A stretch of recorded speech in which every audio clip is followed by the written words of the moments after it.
Sadgurunath Maharaj Ki Jai, and welcome to Jagadambe Reads the Holy Books of India, ShrimadBhagavatam30. As you may remember, Shuka was telling Parikshit and the rest of the assembly about the form of the Lord. The head is but a burden if it does not bend at the feet of Narayana. The hands, beautiful with many jeweled bracelets and perfumed with sandal paste, will still be just the arms of a corpse if they do not worship Narayana with flowers. The eyes which do not drink in the beauty of his image are like the eyes on the plumage of a peacock. The feet which do not travel to holy spots are like the roots of a tree.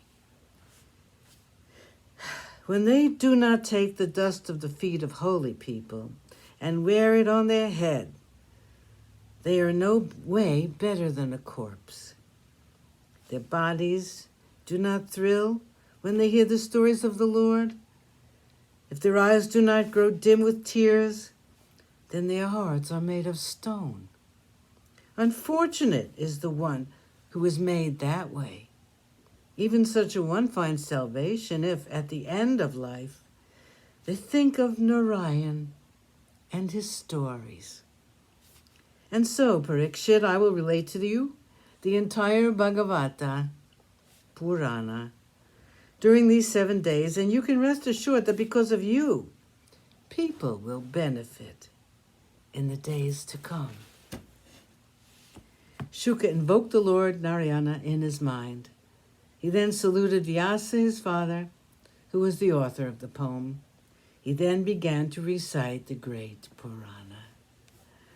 20. The tragedy at Prabhasa. When Vidura had left Hastina on that fateful day, he made up his mind to visit all the holy tirthas in Bharatavarsha. He wanted to bathe in the tirthas which had been sanctified by the feet of Narayana. He went to Vrindavan and rested his weary soul in the shelter of Govardhana, the hill which was dear to Krishna. Vidura found a semblance of peace in his troubled mind when he thought of Krishna and the childhood of Krishna, which had been spent here. Bhishma had told him that Krishna was Narayan himself, and tears flowed from the eyes of Vidura when he thought of the good fortune of the Govardhana hill and its slopes, where Krishna wandered at will during those days when he had not yet been saddled with the responsibilities which burdened him now. Even though he was the Lord incarnate, Krishna had to be like one of the many whom he had come to protect, and a smile of joy lit the face of Vidura at the thought of Krishna. After a few days at Vrindavan, Vidura proceeded northward. He visited many tirthas and several kshetras. At the end of his long travel, he reached Prabhasa Tirtha, the favorite spot of Krishna. There he heard about the annihilation of the family of Dhritarashtra and about Yudhishthira being the Lord of the world. Protected as he was by the armor of detachment, still, Vidura's heart was touched with sorrow, and quietly he walked towards the banks of the river Saraswati. From there he visited several other tirthas again and came to the banks of the river Yamuna. There he met Uddhava, the playmate of Krishna. Such a long time had passed since they had met. They were locked in a close embrace and tears were flowing from their eyes. Vidura composed himself and said, "What a great moment for me. I have met you after so many years. Tell me, how is Krishna, and how is the valiant Balarama? How is everyone at Dwarka? Is Satyaki still fierce as he used to be? How is Pradyumna? Tell me about them.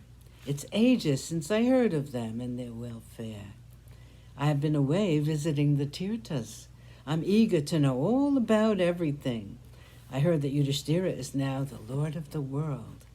I left Hastina long ago, driven away from there by the son of my brother, as you must have heard. I have been wandering all over the place, and I have been far away from the cities. I know that Narayan came into the world of people in the guise of a human being to establish Dharma and to destroy the kings whose arrogance was unbearable. Sadgurunath Maharaj Ki Jai. Thank you for coming. I hope you come again.